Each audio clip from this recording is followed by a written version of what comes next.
This is Common Courtesy, a social commentary talk show podcast starring personalities from various backgrounds, starting the conversation on the latest trending pop culture news, sex, relationship advice, and interviews with special guests. With your host, Sean Nicholas. They're obviously lying to Fox News, CBS, but you're not lying to us. Angelique Young. I just want to see everybody catch a case because I don't think anybody would flip faster than a Fox News reporter. Ivan Alexander. You gotta be a special kind of stupid to think he was misleading. Let me tell you, flat he lied. Brandy J. Like before DNA test, so-and-so was really your father, but they weren't really your father, and the DNA test came out and it was like... And Dr. Christina Palin. Even in critical race theory, some people think it's about slavery. So what? Slavery should be taught. All right, so I'm glad we had a chance to talk about this. We are coming back. Sit back and enjoy the conversation.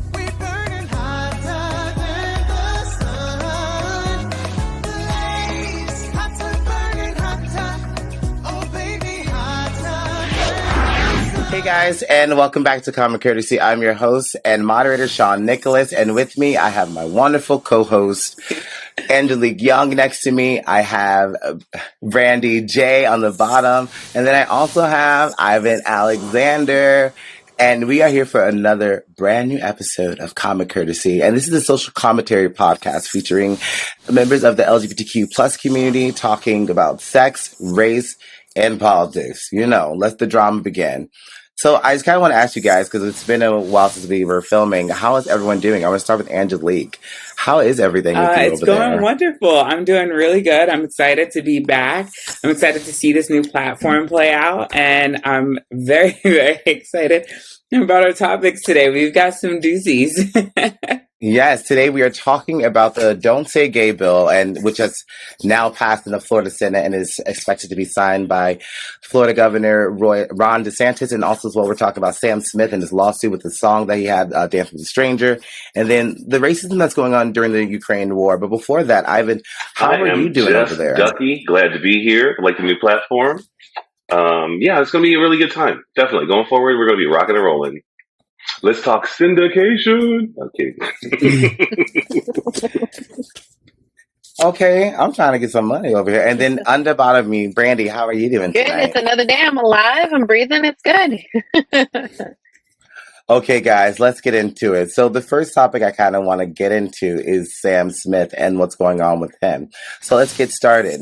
A copyright lawsuit has been filed against pop singers SamSmith and Normani over their 2019 track, Dancing with a Stranger. 3 songwriters, including Jordan Vincent, having accused SamSmith and Normani, along with a list of names, of stealing the core from their 2015 track, Dancing with Strangers. The songwriters say the tracks are strikingly similar. Also, they allege that the music video that they use in both of them are similar as well. Okay, so since they're saying both of these things, I kind of want to take a look at it with both of you. With all of you guys. So, look what you made me do. I wish somebody knew. Ooh, baby, baby, I'm dancing with a stranger. Over and over, she said I'm gonna die. Dancing with a stranger. She said I'm gonna die. Dancing with a stranger. so I kind of want to start with Angelique. Angelique, is there any basis to this lawsuit? Did the song sound the same to you? Aside from the use of the words "dancing with a stranger," there is no real basis to this. Even if I changed it, the theory of it, the theme of it is completely different. Like, Sam seems to be like missing someone, and his seems a little bit more like, taking risky chances is what it sounds like to me. And the dancing in the video, you can't compare a simple dance style just because two people dance similarly. Dance styles are meant to be similar. Like, there's a reason why there's jazz, ballet, lyrical hip hop, freaking the Irish jig, whatever the case may be. their movements are technical. They're meant to be done a certain way and executed in a certain format. So to see two people in two different videos, that'd be like me comparing this to Madonna's video, like Vogue, where they walk around and they do certain movements and motions just like that. I don't think that there's really any basis to stand on it. They don't sound alike to me. They don't even sound like they come from the same world. So I don't think that there's anything in consideration for it. I do say, like, as a preface, that in the song world, a lot of times writers do all work through different companies. Like a writer is an independent contractor. So a writer can work for 4 different music companies or groups and work with artists from each of those groups. And they may use the same word or use the same things. They may find it hook or catchy or something. And certain producers can actually sell the same song or same backing music to like 3 or 4 artists. And they can use it in however they choose. That's why J-Lo's under hot water for quote unquote stealing people's music, because her record labels will always get those songs in advance, but they pay for the rights to the song, they pay for the lyrics, they pay for everything, which is why there's never been a lawsuit. So I don't know. I don't think that there's anything to stand on with this one in particular. And then, Ivan, let me go to you, because this is kind of reminiscent of Taylor Swift's lawsuit with the artist 3LW with that song Shake It Off by Taylor, and then 3LW's Players Gonna Play. Is it the same thing? Because in that case, Taylor does use like 2 lyrics from that song that I kind of feel that until that song came out, those words weren't. Well, let me say and start by saying again, until I heard this song or this topic came up, I didn't hear either one of these songs. Okay, I couldn't tell you that one from yesterday or 2015 or 2019. However, do they sound the same? No. Are they even close? No. Similar lyrics? Yeah, that's fine. It's like similar to what Angelique said. If you ever watch figure skating, there's a thing called compulsories. Okay. And as someone said before, your different moves, your certain ballet moves, your certain jazz moves, they were created to be called that kind of move. It's like the Bielman spin. It's not called the James spin. It's the Bielman spin. If you do the Bielman spin, you put your own spin on it, and that's what it is. Now, as far as lawsuits go, totally unfounded, but I will say that if anybody should have a lawsuit involved in this situation, it's Lady Gaga. Because the chick who was dancing in the other video looks like Lady Nana. Okay, she stole her look, the eyes, the face, everything else. So I think Gaga should be suing this chick for copying her moves, okay, and her look. And that's all I got on that one. And Brandy, let's go to you. Brandy, what do you think? I think it's a slippery slope. I think that I can see certain similarities in the video based upon the movements and the way they were dancing and different things, and I can see it. But I think that like Angelique was saying, is that sometimes, like, SamSmith might have not even known that that was something that someone stole or whatever. He's just singing a song. And so the way I look at it is it should be more the company and the songwriters that they go after, and not as much the artist, because the artist is usually just doing what he's in contract to do. It's not really, unless he's the one writing the song and producing it and doing all that, which some artists do, but I'm not sure about this one if he did, but I think that if he didn't do that, they should never go after him, because he's just doing what he's contracted to do, which is sing the damn song. But ignorance is not blind in the eyes of the law. Sorry, just saying. I mean, I have to agree with everybody. And, well, I mean, Angelique and Ivan is like one, even because what they said in the lawsuit was if you slowed his song down or whatnot to the same BPM, you would hear the same chords and modulations. I can't hear that. And just like Angelique said, both of the songs are different. Now we're going to talk about like the video and the similarities with that. I mean, like I said, like I want to say, are we suing Sia? Sia could sue this guy Jordan Vincent, because she was doing like, you know, dancing in underwear and lyrical dancing and Chandelier and like I think all of her videos.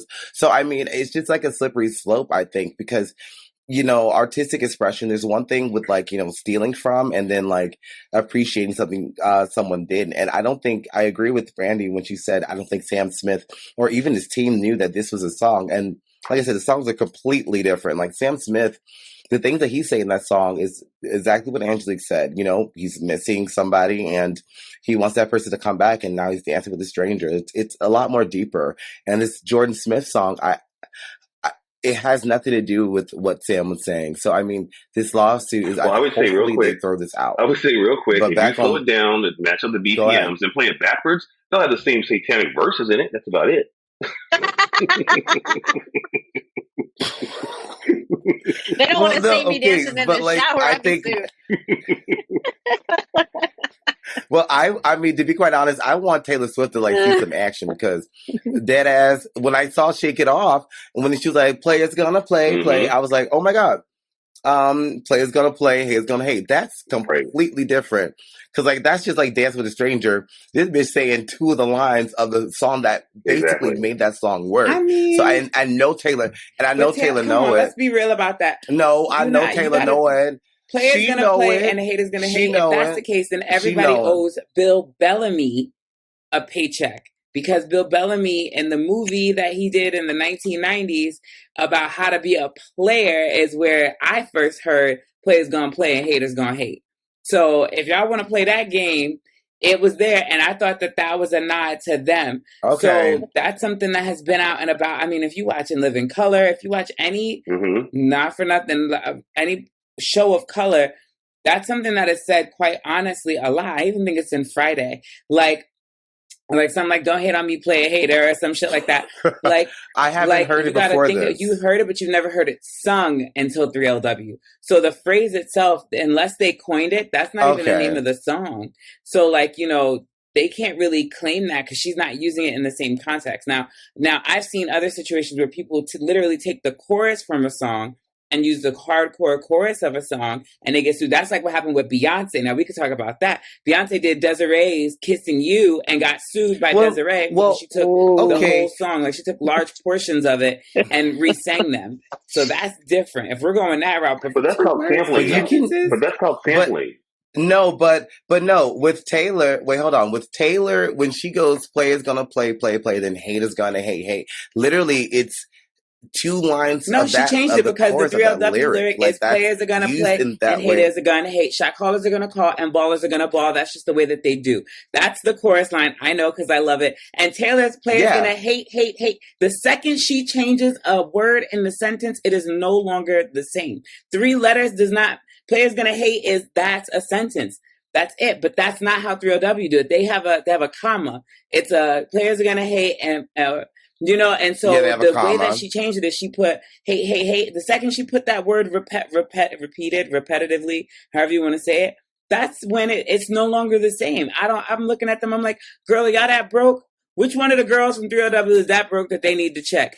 Because I want to know. Because I'm like, you pulling at straws. You pulling at straws. But if you think about, remember the movie No, because remember the movie in Dreamgirls, they literally changed and Jennifer remember when, did not get her check. Eddie Murphy's character wrote a song and then the white dude song it. No. When they first started, the early part of the movie, right? Not Effie. We're talking about Eddie Murphy when he was singing that Cadillac song and did it with the Cadillac. Give me a Cadillac car. But look what happened. Once again, they didn't get their check. They got ran off on that one. It was their record got thrown in the garbage in a Cadillac. The white people version got. But that's where this all started from. That's where all this stemmed from. So the whole idea and the concept behind this is that if you don't copyright your stuff, you can't do it. But how they get around that, is you change the lyrics or you change the beat or you change, as long as it's not exactly the same, you can't reuse the beat and repurpose it for yourself without buying the rights to the music. That's the whole reason behind that. So these people who are doing that, they're saying that, but then they don't have the legal rights to the music. They don't have all the rights to the music. They might have it could have been bought out. And my thing is that's why they take so long for them to make a claim. But at the end of the day, if you can't prove that person really sat there and listened to your song and stole it, then there's no way for you to really have any ground to stand on. That's like what happened. That's like with Taylor Swift and J-Lo. Well, Taylor Swift had to do with her music. Taylor did. She had to rewrite all her own music. Yeah, but Taylor did try to but she did try to throw that case. We got off topic with Sam Smith. Sam Smith is unfounded, but Taylor did try to throw that case out of court, and she's not allowed to because they did find some basis to what the writers of the song "Players Gonna Play" found. But we got to move on to our next topic, and we'll be right back.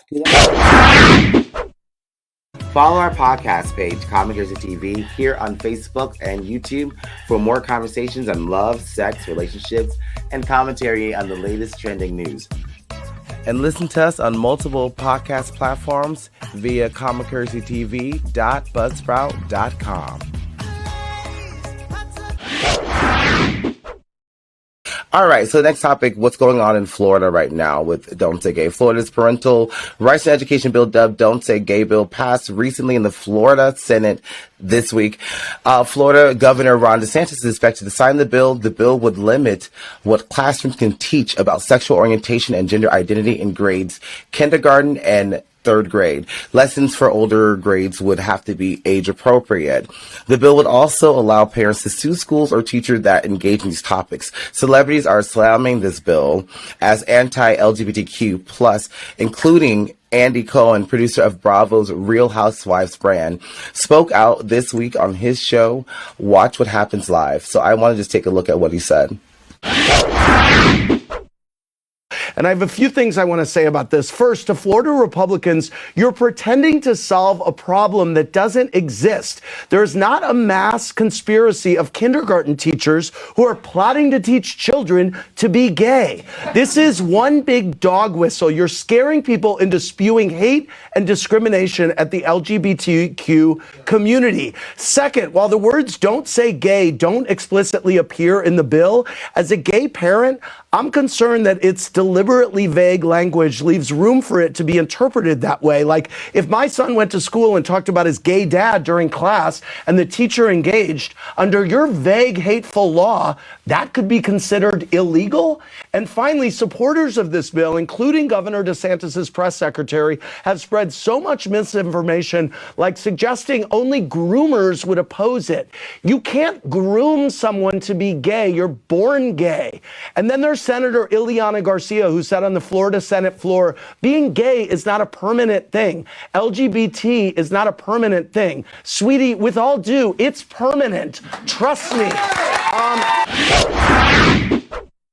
So now that this bill is passing in the Senate, it's probably going to be law by July 1st. I want to ask you guys, how are you reacting? Because I have a little clip from Joe Harding, the sponsor of this bill, and what he had to say when LGBTQ plus people are bullied, maybe will be bullied because of this bill. Angelique, how are you reacting to this?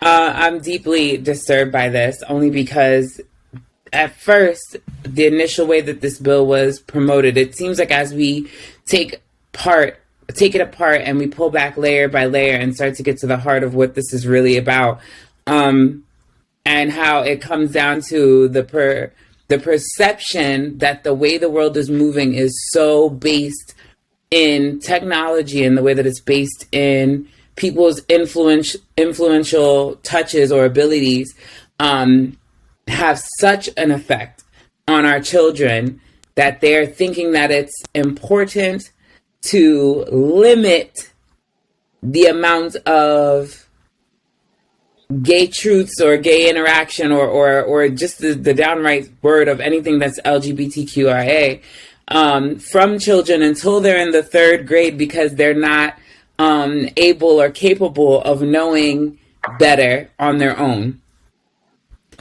I'm trying to choose my words very carefully. But with that in mind, right, while they're sitting there and they're doing this, they're not deterring or putting anything into the fact that that there's no deterrent for drugs, there's no deterrent for violence, there's no deterrent for any kind of abuse, there's no deterrent for any kind of from anything that would be negative, period.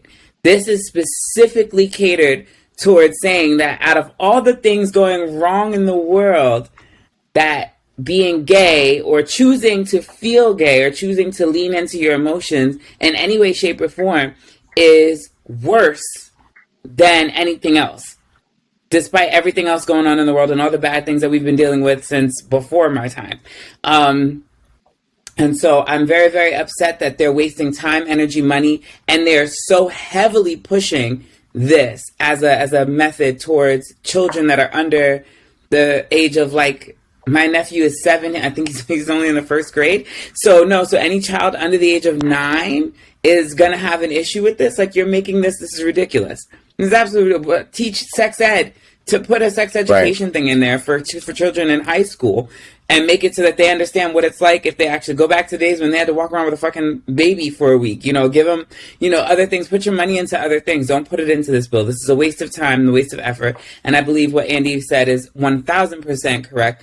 You guys are literally worrying about something that has no weight. It's not something that anybody should have to be worried about. And you're putting yourself out there as just haters, as literally people who are just extremely prejudiced. And so it's ridiculous, in my opinion. But I'll leave it at that. And I got you. And then let me go to Ivan. Ivan, what do you think? Do you think there's some relevance in what parents are saying? Because I heard the parents think that, simply talking, they said they're not banning discussion. They're talking about they're banning lessons. You know what I mean? But it's a vague writing. And therein lies the loophole. I think, number one, it's a bunch of bullshit. It is a solution to a problem that does not exist. However, from what I've read, if you pick it apart, you cannot have instruction in the classroom. So let's look at instruction. Instruction does not mean a discussion. If I'm having a discussion, I'm not instructing anything. So for me personally, the loophole is if Johnny wants to talk about his two dads or his two moms, or Susie wants to talk about her two moms or her two dads, you can discuss it. You're not instructing these kids on anything. You're answering a question. Now, they keep saying in the actual media, they keep saying discussions. But the way the bill was written that I read, it was talking about instructions in the actual classroom from K through 3 was going to be prohibited. Now, again, instructions is not discussion. The problem here There's a big difference between instruction and discussion. Wants to express their if I'm instructing, and they make a comment, the problem that I have with the bill is the reporting aspect. If you came to me, if you were little Ivan and you came to me and you said you had some feelings and you didn't know how to deal with them, and you said that you like little Sean and you really like him, and and you're just expressing your big-hearted feelings because you are a little Ivan and you have no cap on your feelings, I now have to report you to everybody. I gotta tell the school, everybody that you are supposed to trust and love now knows that there was a day where you had big feelings for Sean and you don't understand them. So you're telling me that I cannot and I can't educate you on that? I can't help you. I can't help you work those feelings out. You could just be happy because Sean gave you a fucking Oreo. It don't got to do shit to do with the fact that Sean's a boy. It could just be that he did something really nice for you and you have big feelings, and your family, maybe they show big love. It don't have to be gay. But if it seems or feels like it's walking like a duck, you have to quack like a duck. And that's where I have a problem, because when I thought it was for adults, I was very upset. But now that I know it's for children, they're saying that if as a guidance counselor, I wouldn't be able to help this child. I have to report back. I have to make sure that the parents know. So now your child doesn't even know what they're thinking. They don't know how they feel just yet, right? Because this is what you're saying. This is what you're saying is that the ability that the children can't fucking comprehend their own feelings. So now we have to comprehend them for them. So now what happens if I send you home to your dad? Now your mom and dad know that you had feelings today for one day. Now your dad is anti-gay. Now what happens when dad whoops your ass or beats you or takes it out on you or punishes you or does something to you for a day where you just had big feelings? I don't get to play the advocate where I get to think it's right or wrong. Now then, if you go home and you say you had big feelings, your parents get to come to me. My job is on the line because I didn't tell you or because I did tell you. You're putting people in incredibly hard positions for no fucking reason at all. This bill is nonsense. And Brandy? No, I totally agree. Now, like I said, there's some loopholes in there, but in the same respect, if little Billy likes little Susie, does that get reported? Then right off the bat, you got major discrimination. Right off the bat, you got major discrimination going on. This thing's going to blow up beyond belief because it's totally asinine and it should never come up to begin with. So my question is, what was this overriding factor that had this guy create this bill to begin with? And now has become a law. It's ridiculous. I will say one thing before I go to Brandy, and so she can jump in. Well, Joe Harding was saying there's a story that a woman had her daughter or a son thinking about, they were trans and they had gender dysphoria, and she went to the school and asked them to help, and the school did. But then it's this fear, if you ever notice that, if when we were growing up, if my grandmother worked with this gay man, I had no idea he was gay. I didn't understand this man that was always with him was his partner. You know, it didn't really matter to me. I didn't really care. But that's sure, they think that me being in his presence or even bringing it up or even talking about anything gay or like seeing two guys kiss is going to make that person gay. No. You're just born that way, just like Andy said further in that speech he gave. I just kind of want to go to Brandy, and Brandy, jump in on this. I think it's a very scary thing because what are we spending our money for in schools? Like teachers have enough to worry about, guidance counselors have enough to worry about. My thing is this is the last thing we should be worried about. We should more be worrying about bullying because these things are going to make potential for people to not only get hurt at home, but this is the kinds of things that could lead to someone becoming another shooter. This is one of those things that breeds that kind of stuff. So now we're just giving them a loaded gun to make someone bullied even more, or so and so's parents talk to this parents or this or that. We're just making a slippery slope for more crap to happen in schools. And you're basically giving, if a teacher say doesn't like you for this reason, or someone doesn't like your family or this, what are the other ramifications that it could have down the line? And are the schools going to take responsibility for that? And if it affects other kids in the long run, you know, if someone's kid, if they go home and tell this kid's parents, and then this kid comes and grows up and ends up doing something stupid, or their brother or someone else comes into school and does something stupid, who gets sued? You know what I mean? Like, what happens? They're putting people's lives on the line, and these kids are young, and when they should just be, you know, taught, oh, that's very nice that you like so and so, and like they're kids. Like this is K-3. I mean, they don't know anything about themselves. If anything, we should be teaching them how to love everybody and accept everybody and do all this. And by the way, here's some math. Like before you go, Right. you know, like Teaching people how to be human. no, We're gonna move on. I Go just ahead. wanted to shout out Michelle Rayner. Go ahead. Go ahead, Michelle Angela. Rayner has been on the show before, and I absolutely love her. And she actually went up to the Senate and sat before them and called them out on the bullshit that this is, and really sat there and said to everyone, you know, I want everyone to know that regardless of what happens going forward, that you guys are loved, you're seen, and you're valid. Your feelings are valid, your emotions are valid, your being is valid. Whether you think that you're trans or you think that you might not be, you should be allowed to have that self-expression. And that brought me to this kind of quote that it should be about expression and not repression. You should not be telling children that they should not have any feelings for the first three grades of their life. Not the first 3 years, but the first 3 grades of your life. You shouldn't be allowed to have feelings, you know. When Elsa said conceal, don't feel, this is not what she meant, folks. This is not where we're supposed to be with this. You know, you have got to pull out of that and understand that this is a bigger thing. And so I commend women like her and the other women who sat up to this bill lawmaker and asked these very tough questions and forced them finally to speak out about why they chose this path or why they felt this was a necessity. This bill was completely made out of spite, and it's visible. I don't know if anybody's seen the report, but it's made out of spite. It's made out of miseducation, spite, and fear, and that's all it is. And instead of attacking the people that they wanted to attack, they're going for the children, because if they feel like if they can nip it in the bud at the beginning, then they can do it. People need to stop watching fucking movies. This is not Terminator. You can't go back in time and kill the baby and hope that it never shows up. Give that up. Absolutely. It's here. It's been here. It ain't going nowhere. It's never going to end. I'm done. Absolutely. Can I add one thing? And I want to say one thing. Chevron, first, Brandy, I want to say Chevron Jones, also a Florida politician, spoke out as well. And I want to give kudos to him because it takes a lot of bravery to share with people your pain, because I have a lot of pain growing up. I have a lot of anxiety, even to this day, from the bullying, for the bullshit. It had no basis that they stood on, that they hated me because I was gay. Brandy, let's go to you. I wanted to just say this is definitely a slippery slope, because aren't we still doing conversion therapy in this state? Aren't we still having schools and other places? So is that now, I guess, like if they get reported, do they now throw their kids into that? And like, or does a school, like, what is going to be the thing that happens? And are you putting them into an unsafe situation? Because these conversion therapy schools, I say lightly, are not even regulated. So it's a very slippery slope and very scary that we still have that kind of stuff here in Florida. It's like we have everything that everyone else has outlawed still here.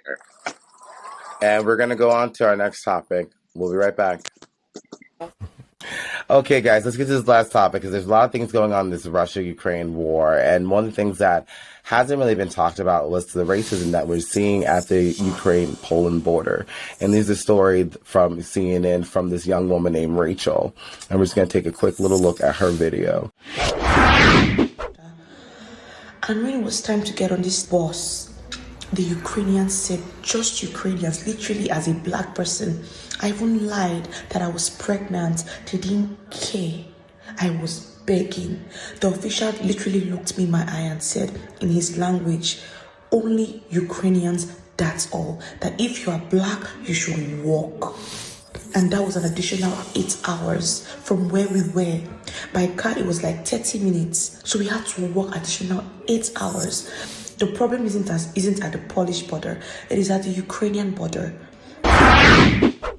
I just want to go to you guys really fast and how you reacted to what she was saying. And even this racism going on through one of the biggest crises that has happened in the last couple of years. Ivan, what about you? It's unbelievable. It's a lot to take in. I mean, considering the fact that they're over there, everyone right now is in the same boat, regardless of skin color.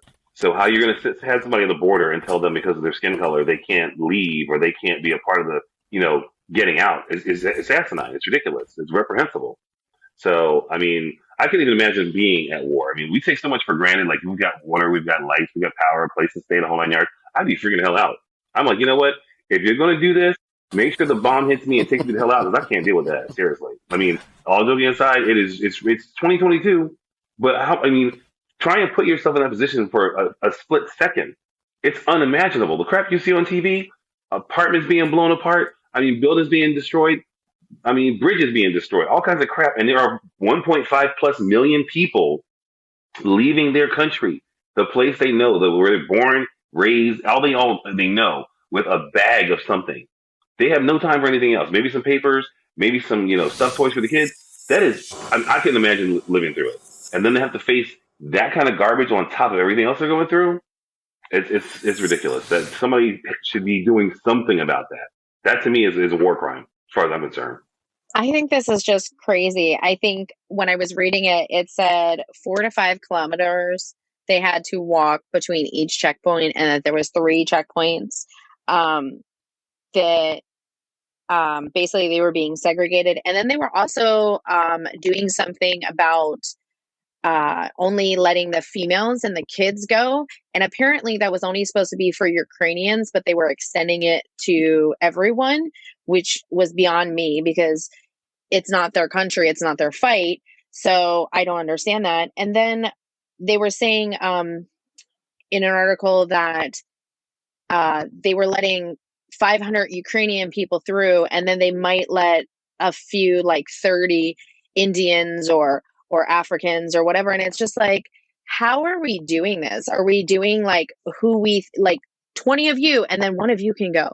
Like, I don't understand what is, if anything, they should have been allowed out first since it's not their country. They're fleeing all this crap. Like, whoever gets there, I don't care if it's women, children, whatever, every life is precious. Like, everybody get out. Like, this is basically what they were saying was this is basically a Holocaust. So to me, I feel like, have we not learned our lesson from numerous other issues, Holocaust, genocide, all these different things, that why are we now sitting there and doing the one thing that you're fighting against, which is someone trying to exterminate you based upon who you are, and you're doing the exact same thing at the border? Like, this makes no sense. But it makes sense to me in a sense because look back to 2015 and the Syrian crisis and how other countries received people of different colors, or because they were Muslim or whatever. Other countries didn't open up their arms because they were Muslims, because they were brown. Let's just call it what it is. The only reason that the world is paying attention is because of the color of their skin and because Russia has nuclear weapons. I will say what no one else wants to say. It is a privilege to get over these borders, and it is not fair that it should be a privilege. It should be a human right to evacuate when people are dropping bombs on you. It should not be discrimination. It should not be anything. It doesn't matter how old you are, where your citizenship is from. Let them leave, or you are responsible, and their family should be able to And come then sue Angelique, you let's when go this to is you. all over. There's like the way that this is all being done, like prior to this, no one experienced any issues. Obviously, people would not willingly go to a country where they were not welcome or where they didn't have the right to move about it as freely as everyone else. So I had to really sit back and step back and think about this, right? I'm not a foreign policies expert by any means, and I will say that. But I will say that when you get citizenship to a country or to a place, you are literally a temporary citizen. It's almost as if legally you're like a citizen. So if I have citizenship in your country, I should be able to enter and exit as such. That's one. So here is my devil's advocate. Let me just say this so that we can have a healthy conversation, right? What if the reason why they're not not letting everybody leave the country because they can only expedite their own? What if the other countries on the outside are not letting people out? Remember, in every single story you tell, there's always one person on the door saying, let me in, and there's someone on the other side saying, let me out, let me out. So who is on the other side saying, hold up, wait a minute, I can't let you in? So are we talking, because as far as I remember, I don't think Ukraine is like a end of the spectrum, right? Isn't it in the center? Isn't it in the middle?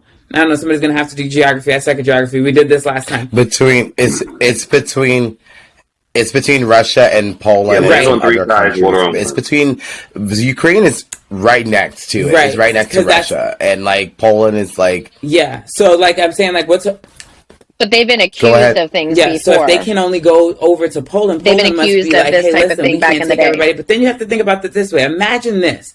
Let's really think about what we're talking about. You said there's over 1 million people in the Ukraine or something to that effect. 1.5 million, right? Imagine this. 1.5 million people walk into Poland. Where are they going to sleep at night? Listen. It's not, I'm not saying it's right and I'm not agreeing with it, but I'm asking you to think, if they're only taking certain people right now. I think back to scenarios like with Titanic and how they didn't fill the ships up all the way, right? They were sending out 10, 15 people in boats that are meant to hold 200. I'm thinking to myself, what if these people are only letting in certain people to like get them out the street and get them off of that? Because then you have to think about that. What good is it to let people into your country if you're going to let them starve in your streets, if you're going to let them freeze holding their babies in the street? What good are we doing here? And why are we not talking about these other countries and what they're doing to provide for these other people? We're hearing about it, but we're not hearing the whole story. We're only getting what the media is proposing to us, what they're telling us, what they want to tell us, what they want to share. We don't know anything. So I'm so glad we live in a technological age where people can report like this woman did. Get to a safe space, mind you. She was in a home. She looked like she was comfortable. And say, this is what I endured to get here. This is what I endured to get safe, how much I had to go through. But, I think about any other situation in history, and this is not the first time this has happened. This is just the first time we're getting to see it and hear about it from the people as it's happening. We're not waiting till next year when they come to America to come tell us their horror stories. We're watching them live their horror stories. So I want to know what's going on. And like you said, like there's got to be something we're missing. There's a piece of the story that we're missing. I hope and pray. I really do. Not that I would be okay with it, but I have to ask myself, where is the rest of the humanity? And why is there no pressure on these other countries to allow these people in? Maybe let them into Poland and then put them on a train and send them to France, send them to Spain, send them somewhere else. Whatever it takes to get them out of your country, that's fine. Maybe move them right through it. I got to cut you off. But yeah, that's... But I got to cut you off right there. We'll get back to you. I'm sorry, I got to cut you off. But like the one thing I wanted to say is like, the one thing I kind of wanted to like throw into this is like, a reporter was talking about what's happening, what Brandy mentioned in the Syrian crisis, and the Muslim people. I think that Brandy, I get what you're saying, because it's like maybe they don't have enough space for these people. But then again, and you brought it to the Titanic. And Titanic, they was doing that by social classes, which that was even kind of wrong, So I think it kind of just goes to the humanity part. I don't really care. For me, I don't care how many people that we have, space or land, just these people aren't in the way getting killed for nothing because they have nothing to do with the war, I do think I agree with everyone. We should do a lot more, for these people. We should be trying to help them, get them, once they get to Poland, maybe this country will take these people, this country take that people, because the point of refugees sometimes is that you want to go back to your country sometimes. Some people want to go back, right? Because they don't really have a real reason for leaving. Only because they have a war, that's the only reason why they're leaving their country. It's not like the Holocaust where, they were all being exterminated, and gathered up like that. So I think that, I don't know, it's a fucked up situation. I think it's a racism thing. I'm glad Rachel shared this story. I'm glad she did because racism exists everywhere. And I think Ukraine should really they should answer to this because, come on, she said it was at the Ukrainian border. It wasn't at Poland. It was at the Ukrainian border. So they should answer for what happened with this, because if they're going to ask people to help them with what's going on with Russia, well, look at what you're doing to foreigners in your own country. And we're going to keep talking about this topic because the war seems to me is going to keep going on. And I hope that we find a peaceful resolution versus all out nuclear war. I thank you guys for listening to us. We'll have Dr. Palin on the next episode. Thank you guys, my co-host. Thank you guys for being here and using our news system, riverside.com. Follow our podcast page, Comic Jersey TV, here on Facebook and YouTube for more conversations on love, sex, relationships, and commentary on the latest trending news. And listen to us on multiple podcast platforms via comicjerseytv.buzzsprout.com.